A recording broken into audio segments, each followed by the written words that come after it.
Ukraine युद्ध पर किस ओर खड़ा है भारत? पीएम मोदी की यात्रा के मायने समझिए। प्रधानमंत्री पोलैंड से 10 घंटे की ट्रेन से यात्रा करके कीव पहुंचे। एक महीने पहले ही वे मॉस्को की यात्रा पर गए थे, जहां रूसी राष्ट्रपति व्लादिमीर पुतिन से उनकी मुलाकात हुई थी। कीव में मोदी ने यूक्रेन के राष्ट्रपति वोलोदिमीर जेलेंस्की के साथ बैठक की। इसमें भारतीय प्रधानमंत्री ने कहा कि युद्ध खत्म करने के लिए जेलेंस्की को सीधे रूस से बातचीत करनी चाहिए। इस दौरान जेलेंस्की ने कहा कि इस युद्ध को रुकवाने में भारत अहम भूमिका निभा सकता है। संयमित रुख। हालांकि जेलेंस्की ने 8 जुलाई को मोदी की मॉस्को यात्रा की आलोचना की थी। तब मोदी और पुतिन की एक दूसरे को गले लगाते हुए फोटो आई थी, जबकि उससे कुछ ही घंटे पहले रूस के एक मिसाइल अटैक से कीव में बच्चों के अस्पताल को नुकसान पहुंचा था और उसमें दर्जनों लोगों के मारे जाने की खबर आई थी। हालांकि मोदी की यूक्रेन यात्रा के दौरान दोनों पक्षों ने संयमित रवैया अपनाया। शांति का सूरज। मोदी ने खुद को वहां एक ऐसे निष्पक्ष शांति दूत के रूप में पेश किया जो अंतर्राष्ट्रीय समुदाय में प्रभाव रखते हैं।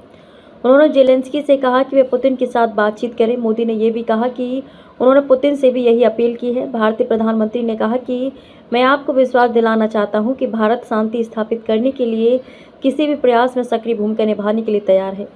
मोदी ने कहा कि मैं चाहता हूं कि हम सब जल्द से जल्द शांति का सूरज उदय होते हुए देखें। Defence partner. रूस भारत का 50 वर्षों से भरोसेमंद सहयोगी रहा है। कश्मीर सहित कई विवादित मुद्दों पर उसने अंतर्राष्ट्रीय मंचों पर भारत का समर्थन किया है।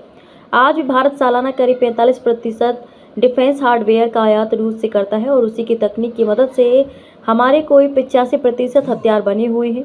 इसलिए हाथ से भी रूस भारत का महत्वपूर्ण सहयोगी है।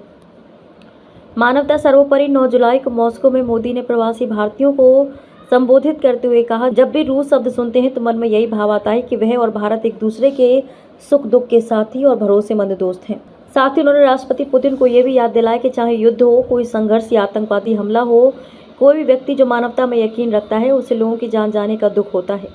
मोदी ने यह भी कहा कि उसमें भी अगर निर्दोष बच्चों की जान जाती है तो दिल से खून रिश्ता है और बहुत ही दर्द होता है।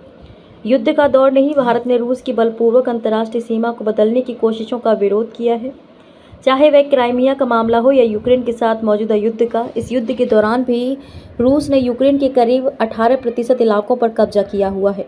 अंतर्राष्ट्रीय विवादों को हल करने के लिए मोदी डिप्लोमेसी की वकालत करते रहे हैं। 2022 में शंघाई कोऑपरेशन समिट में भी उन्होंने पुतिन से कहा था, यह युद्ध का दौर नहीं है।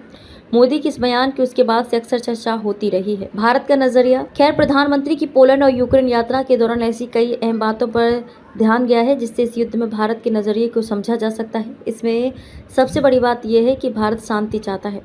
वह इसके लिए जेलेंस्की और पुतिन की वार्ता की खातिर हर संभव मदद करने को तैयार है। ग्लोबल साउथ का भारत लीडर है। इस बात को राष्ट्रपति जेलेंस्की ने भी मोदी की इस यात्रा के दौरान माना। दरअसल पिछले कुछ वर्षों में भारत की स्वतंत्र विदेश नीति की काफ़ी सराहना हुई है। इस यात्रा के दौरान भी भारत ने किसी देश का पक्ष नहीं लिया और ऐसी उनसे उम्मीद भी की जा रही थी।